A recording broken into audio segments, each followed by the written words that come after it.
स्वागत करता हूं अपने YouTube चैनल शिवम ट्यूटोरियल में। दोस्तों आज के इस वीडियो में हम बात करने वाले हैं ओएनजीसी स्कॉलरशिप 2023 के लिए आप लोग अपना एप्लीकेशन फॉर्म है वो कैसे फिलअप कर सकते हैं। इस बार का जो स्कॉलरशिप आया है वैसे स्टूडेंट के लिए आया है जो 2022 में अपना इंजीनियरिंग कोर्स में या फिर एमबीबीएस कोर्स में या फिर एमबीए कोर्स में या फिर मास्टर इन जियोलॉजी और जियो फिजिक्स कोर्स में एडमिशन लिए हैं, वो सारे लोग ही स्कॉलरशिप को फिलअप कर सकते हैं। तो आपको बता दें कि यहाँ पे स्कॉलरशिप अप्लाई करने के लिए सबसे पहले यहाँ आपको एक लिंक मिल जाएगा अप्लाई स्कॉलरशिप पे। इस लिंक पे आप क्लिक करोगे तो आपके सामने इस तरह का पेज ओपन होगा। यहाँ पे बहुत सारे आपको ऑप्शन मिल जाएंगे। जो भी लोग अंडर ग्रेजुएट कोर्स में यानी इंजीनियरिंग और एमबीबीएस कोर्स के लिए अप्लाई करेंगे वो अपना यूजी कोर्स सेलेक्ट करेंगे और कैटेगरी आपको यहाँ पे दिया हुआ है। जो ईडब्ल्यूएस वाले होंगे वो जनरल कैटेगरी सिलेक्ट करेंगे। उसी तरह से जो ओबीसी वाले होंगे वो ओबीसी कैटेगरी सिलेक्ट करेंगे। अपना कैटेगरी सिलेक्ट करके आप प्रोसीड करते हो, लिंक पे क्लिक करोगे तो आपके सामने इस तरह का पेज ओपन होगा। यहाँ पे आपको डिस्क्रिप्शन दिया गया है, नीचे में डॉक्यूमेंट के बारे में बताया गया कि आपका साइज है वो 200 KB होना चाहिए। उसके बाद में जो मैंडेटरी डॉक्यूमेंट है जो आपको एप्लीकेशन फॉर्म फिलअप करते समय देने होंगे उसमें आपको एडमिशन का रिसिप्ट है वो देना होगा। आपका एक फोटो होना चाहिए, कास्ट सर्टिफिकेट है, एनुअल सर्टिफिकेट है, प्रूफ ऑफ एज में आपको 10th का सर्टिफिकेट देना होगा। उसके बाद 12th का मार्कशीट है वो यहाँ पे अपलोड करना होगा। एक डिक्लेरेशन है वो कॉलेज से आपको बनवाना होगा, कॉलेज का आईडी कार्ड चाहिए और एक सेल्फ अंडरटेकिंग का यहाँ पे फॉर्म है वो अपलोड करना होगा। उसके बिना पैन कार्ड और ईसीएस फॉर्म के भी एप्लीकेशन फॉर्म फिलअप कर सकते हो, लेकिन बाद में आपको ये अपलोड करना होगा। अगर कोई पीजी कोर्स के लिए अप्लाई करना चाहेगा तो उसे ग्रेजुएशन का मार्कशीट है वो भी अपलोड करना होगा। दोस्तों यहाँ पे देखिए सबसे पहले एक डिक्लेरेशन का फॉर्म दिया गया है, इसे यहाँ पे डाउनलोड करना है और एक नीचे में अंडरटेकिंग का फॉर्म है इसे डाउनलोड करना है। अंडरटेकिंग फ्रॉम कॉलेज है, इसे आप डाउनलोड करोगे। इसे प्रिंट करवाने के बाद आपको यहाँ पे फिलअप करना है, अपना नाम देना है, आपके जो फादर्स नेम है उनका नाम यहाँ पे देना है, आपका जो कोर्स है उसका नाम दे देना है, आपका कौन सा ब्रांच है वो यहाँ पे फिलअप कर देना है, आपका जो कॉलेज का नाम है वो यहाँ पे फिलअप कर देना है, आपका एकेडमिक ईयर कौन सा है वो यहाँ पे फिलअप कर दीजिए, आपका एडमिशन या रजिस्ट्रेशन नंबर क्या है वो यहाँ पे डाल दीजिए। उसके बाद में यहाँ पे डेट ऑफ बर्थ फिलअप कर देना है। नीचे में आप जहाँ भी पढ़ रहे हो उस कॉलेज के जो भी प्रिंसिपल होंगे, इंचार्ज होंगे, उनका साइन मुहर यहाँ पे करवा लेना है। नीचे में नाम, डेजिग्नेशन और मोबाइल नंबर है वो फिलअप करवा लेना है और उसे फिर आपको स्कैन करके सबसे पहले अपने लैपटॉप या फोन में सेव कर लेना है। जब आप फॉर्म फिलअप करोगे तो आपको आगे में इसे अपलोड करना होगा। अंडरटेकिंग है वो आपको स्टूडेंट की तरफ से देना है, इसमें आपको अपना एक फोटो है वो फिक्स कर देना है। यहाँ पे आपको अपना नाम है, फादर्स नेम है वो फिलअप कर देना है, आपको जो भी कैटेगरी है यहाँ पे आपको टिक आउट कर देना है। आप जिस भी स्ट्रीम यानी जो भी ब्रांच से आप पढ़ रहे हैं वो यहाँ पे फिलअप कर दीजिए, आपका जो कॉलेज है उसका नाम यहाँ पे फिलअप कर दीजिए। तो ये सारी डिटेल फिलअप करने के बाद आपको यहाँ पे साइन कर देना है और ये सारी डिटेल है, डेट वगैरह वो सारे अच्छे से आपको फिलअप कर देना है। दोस्तों जब डिक्लेरेशन और अंडरटेकिंग आपका तैयार हो जाए तो आप आगे फॉर्म भरने के लिए प्रोसीड कर सकते हैं। अगर नहीं हुआ है तो पहले आप कॉलेज जाएं, वहां से सारे डॉक्यूमेंट है वो तैयार करें। डिक्लेरेशन और अंडरटेकिंग है वो तैयार हो जाएगा तो नीचे में आपको एक बॉक्स मिलेगा, इस बॉक्स में आप टिक आउट कर देना। उसके बाद यहाँ पे आपको अप्लाई करने का ऑप्शन है वो ओपन हो जाएगा। आप इस वाले लिंक पे क्लिक करेंगे तो आपके सामने इस तरह का पेज आएगा। यहाँ पे आपको सारा डिटेल है वो फिलअप कर देना है। फर्स्ट नेम है, लास्ट नेम है, जेंडर है, कैटेगरी है, सिटीजनशिप है, उसके बाद mobile number, email ID, date of birth है वो सिलेक्ट कर देना है। फादर्स नेम, यहाँ पे फादर्स क्या करते हैं उनका डिटेल दे देना है और आपका एनुअल इनकम कितना है वो यहाँ पे फिलअप कर देना है। डिटेल है वो फिलअप हो जाए तो आपको यहाँ पे नेक्स्ट वाले ऑप्शन पे क्लिक करके आपको नेक्स्ट हो जाना है। उसके बाद यहाँ पे आपको अपना एड्रेस देना है, आपका स्थायी पता और अस्थायी पता दोनों फिलअप करना होता है। तो आपका जो भी एड्रेस है वो आपको अच्छे से फिलअप कर देना है, इसमें हाउस नंबर ये सब देना है। उसके बाद में आपको यहाँ पे कंट्री अपना सिलेक्ट कर लेना है, आपका जो भी स्टेट होगा वो आप यहाँ से सिलेक्ट कर लेना। उसके बाद आपका जो भी डिस्ट्रिक्ट है वो आप यहाँ से सिलेक्ट कर लेना। यहाँ पे आपको पिन कोड है वो सिलेक्ट कर लेना। तो दोनों एड्रेस अगर सेम है तो आप इस बॉक्स पे क्लिक करोगे तो आपका नीचे का एड्रेस है वो ऑटोमेटिकली है वो फिलअप हो जाएगा। वो फिलअप हो जाए तो आपको यहाँ पे नेक्स्ट कर देना है। जैसे ही नेक्स्ट करोगे आपको यहाँ पे क्वालिफिकेशन है वो मांगा जाएगा। यहाँ पे सबसे ऊपर में पूछ रहा है कि आप जहाँ भी अभी पढ़ रहे हो उस कॉलेज का डिटेल्स है वो देना है। इसमें आपको अपना इंस्टीट्यूट का नाम है वो लिख देना है, उसका एड्रेस है वो लिख देना है कि आपका इंस्टीट्यूट है या आपका कॉलेज है वो कहाँ पे है। उसके बाद में आपका कॉलेज है वो किस स्टेट में है वो यहाँ पे फिलअप कर देना है। सेलेक्ट कर लेना है कि आपका कॉलेज है वो किस सिटी में है, किस डिस्ट्रिक्ट में अवेलेबल है, वो आपको यहाँ पे फिलअप कर देना है। उसके बाद में यहाँ पे पिन कोड कॉलेज का डाल देना है, यानी कि जहाँ पे कॉलेज है उसका सारा डिटेल है वो आपको यहाँ पे फिलअप कर देना है। उसके बाद में जब आपका एडमिशन हुआ था तो यहाँ पे डेट ऑफ एडमिशन है वो फिलअप कर देना है।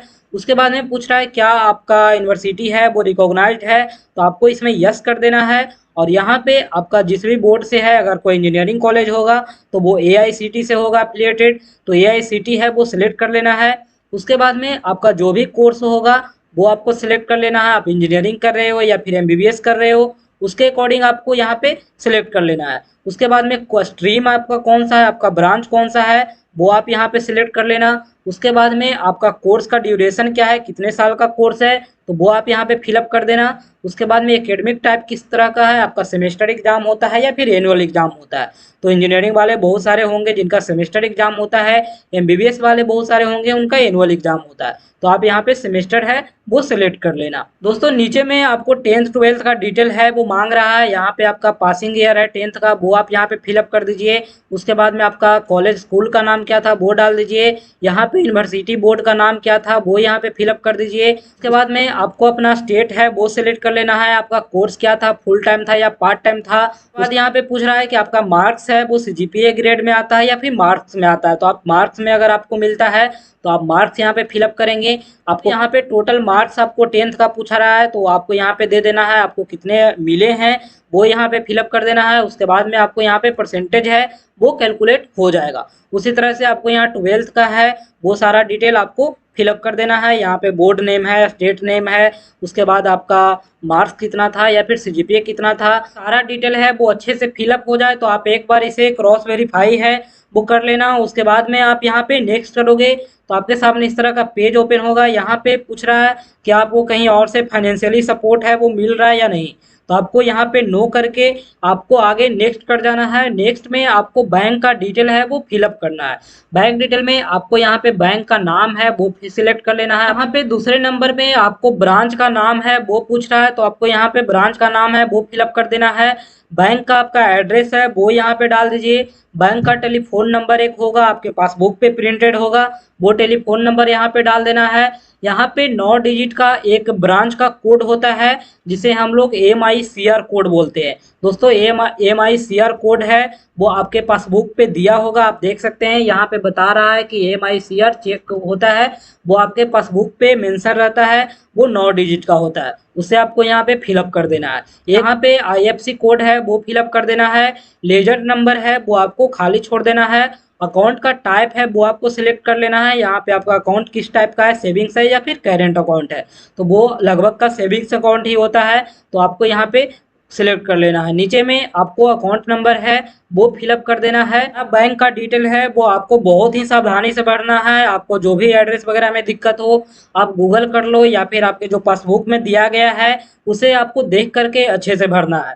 दोस्तों मैं बस ऐसे ही शॉर्ट में भर दिया हूँ, लेकिन आपको एड्रेस सब है वो अच्छे से कंप्लीट करके देना है। उसके बाद में आपको यहाँ पे ईसीएस फॉर्म है वो एक डाउनलोड करने का ऑप्शन है वो आ जाएगा, आपको यहाँ से ईसीएस फॉर्म है वो डाउनलोड करके रख लेना है। जो भी डिटेल फिलअप किया था वो सारा डिटेल है वो ईसीएस फॉर्म में प्रिंट हो जाएगा।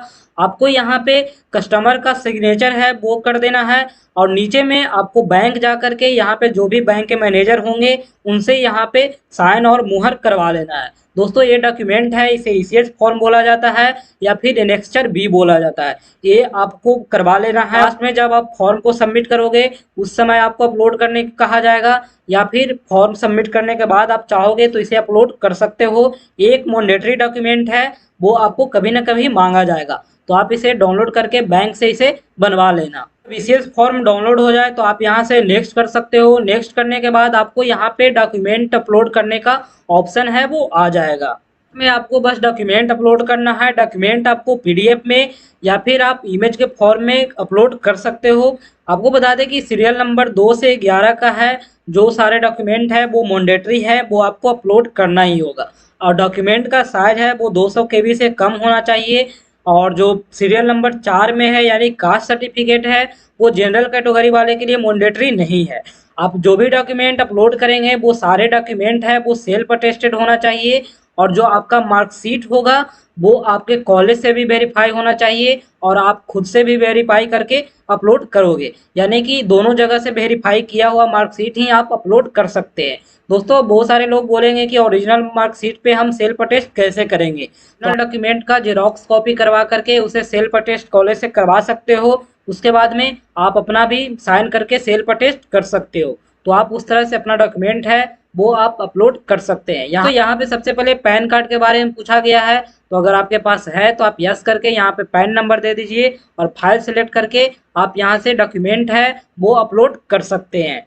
सेकेंड नंबर पे एडमिशन का रिसिप्ट मांगा जा रहा है। जब आपका एडमिशन हुआ होगा तो एक रिसिप्ट है वो आपको दिया गया होगा, या फिर आपको एडमिशन का लेटर बना करके दिया गया होगा तो उसका रिसिप्ट का नंबर यहाँ पे डाल देना है, उसके बाद में आपको अपलोड कर देना है। उसी तरह से फिर आपको यहाँ पे एक अपना इमेज है यानी एक फोटो है वो यहाँ पे अपलोड कर देना है। यहाँ पे कास्ट सर्टिफिकेट अपलोड करना है, तो आप यस करके सर्टिफिकेट का नंबर है वो दे दीजिए और यहाँ फाइल पे सिलेक्ट करके आपको यहाँ पे डॉक्यूमेंट है वो अपलोड कर देना है।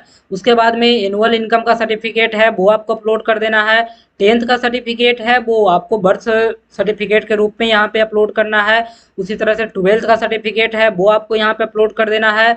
आपको 8 नंबर में अगर कोई एमबीए कोर्स के लिए अप्लाई करेगा तो उसे ग्रेजुएशन का सर्टिफिकेट देना है। अगर कोई इंजीनियरिंग वाले कर रहा होगा तो उसे यहाँ पे नो सेलेक्ट कर देना है। जैसे ही आप नो करोगे आपका ये ऑप्शन है वो हट जाएगा। रिमार्क 9 नंबर पे आपको डिक्लेरेशन है जो आपने कॉलेज से बनवाया था उसे आपको यहाँ पे अपलोड करना है। उसके बाद कॉलेज का जो आईडी कार्ड है वो आपको यहाँ पे अपलोड कर देना है। अगर आपके पास आईडी कार्ड में नंबर नहीं है तो आप यहाँ पे नॉन अप्लाइड करके इस तरह से लिख सकते हो। उसके बाद आपको यहाँ पे अपलोड कर देना है। उसके बाद में एक सेल्फ अंडरटेकिंग है जो आपने शुरू में डाउनलोड करके बनवाया था तो उसे आपको यहाँ पे अपलोड कर देना है। 12 नंबर पे आपको एक ईसीएस फॉर्म है जो आपने डाउनलोड किया था उसे आपको यहाँ पे अपलोड करना होता है। तो आपको बता दें कि आप 12 नंबर पे आपको नो कर देना है। देखिए यहाँ पे इंस्ट्रक्शन दिया गया है, आपको नो करके रिमार्क्स में आपको फिलअप कर देना है bill attach scanned form letter. आपको यहाँ पे ये वाला जो वर्ड है वो लिख देना है। उनको आप अभी सबमिट कर सकते हो, ईसीएस फॉर्म नहीं है तो कोई बात नहीं, आप ईसीएस फॉर्म बाद में अपलोड कर सकते हो। बाद में अपलोड करने के लिए आपको यहाँ पे ऑलरेडी रजिस्टर्ड का एक ऑप्शन मिलता है, यहाँ पे आप देख सकते हैं इस वाले ऑप्शन पे जाना होता है।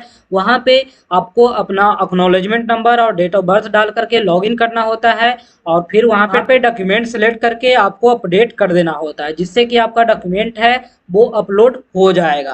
तो दोस्तों फिलहाल आप इतना करके आपका जब ये सारा डॉक्यूमेंट है वो अपलोड हो जाएगा तो आपको यहाँ पे सबमिट करने का जो ऑप्शन है वो इनेबल हो जाएगा। तो जैसे ही आप फॉर्म को सबमिट करेंगे आपके स्क्रीन पे एक एक्नॉलेजमेंट नंबर है वो डिस्प्ले होगा, उसे आपको फोटो खींच कर रख लेना है या फिर आप स्क्रीनशॉट लेकर के उसे रख सकते हो, क्योंकि वो बहुत जल्द ही अगर ओके करके आप उसे हटा देते हो तो फिर वो आपके पास नहीं रहेगा। क्योंकि फॉर्म का रिसीविंग या फिर एनेक्स्चर ये डाउनलोड करने के लिए आपको यहाँ पे ऑलरेडी रजिस्टर्ड सेक्शन में आना है। यहाँ पे आपको ऊपर में स्कॉलरशिप सेलेक्ट कर लेना है, नीचे में आपको एक्नॉलेजमेंट नंबर डालना है। जब आप फॉर्म सबमिट किए होंगे आपके डिस्प्ले पे एक एक्नॉलेजमेंट नंबर है वो शो किया होगा, उसे आपको यहाँ पे फिलअप कर देना है। फिर आपको यहाँ पे डेट ऑफ बर्थ आपका जो भी है वो सिलेक्ट कर लेना है। में आपको फॉर्म वाले ऑप्शन को क्लिक करके यहाँ पे आप व्यू करोगे तो आपका एप्लीकेशन फॉर्म है वो ओपन हो जाएगा। आप फॉर्म व्यू करते हैं तो आपका सारा डिटेल है वो ओपन हो जाता है। आपको लास्ट पेज पे जाना है जहाँ पे आपने डॉक्यूमेंट को अपलोड किया था, वहाँ पे आप जब जाओगे तो आपको फॉर्म डाउनलोड करने का जो ऑप्शन है वो यहाँ पे मिल जाएंगे। आप देखोगे कि यहाँ पे एनेक्स्चर ये डाउनलोड करने का ऑप्शन है वो इनेबल रहता है और आप यहाँ से अपना एनेक्स्चर ये है वो डाउनलोड कर सकते हैं, या फिर बोल सकते हैं कि एप्लीकेशन फॉर्म का जो प्रिंट है वो आप यहाँ से डाउनलोड कर सकते हैं। तो दोस्तों ये टोटल 5 से 6 पेज का फॉर्म होता है वो आपको डाउनलोड करना होता है। यहाँ पे लास्ट में आपको प्रिंट करवा करके कॉलेज से साइन मुहर है वो करवा लेना होता है और यहाँ पे आपको स्टूडेंट के द्वारा सिग्नेचर कर देना होता है। दोस्तों इस डॉक्यूमेंट को अपने पास है वो सेव करके रखना है और जब मेरिट लिस्ट बनेगी तो ओएनजीसी है वो आपको शॉर्ट लिस्ट करेगा, तो उस समय आपको ये डॉक्यूमेंट है वो मांगा जाएगा। आपको डॉक्यूमेंट का हार्ड कॉपी है वो पोस्ट के द्वारा भेजना होता है, तो फिलहाल आप फॉर्म फिलअप करने के बाद इस डॉक्यूमेंट को कॉलेज से साइन मुहर करवा करके अपने पास रख लें, क्योंकि जब मेरिट लिस्ट में आपका चयन होगा तो आपका बहुत ही काम में ये डॉक्यूमेंट आने वाला है। तो ये फॉर्म भरने की पूरी प्रक्रिया है। अगर वीडियो आपको पसंद आया हो तो लाइक करें, अपने दोस्तों में शेयर करें, और किसी भी तरह का कोई इन्फॉर्मेशन चाहिए, कोई डाउट रहता है तो आप कमेंट कर सकते हो या फिर आप मुझे इंस्टाग्राम पे मैसेज कर सकते हो। Thank you.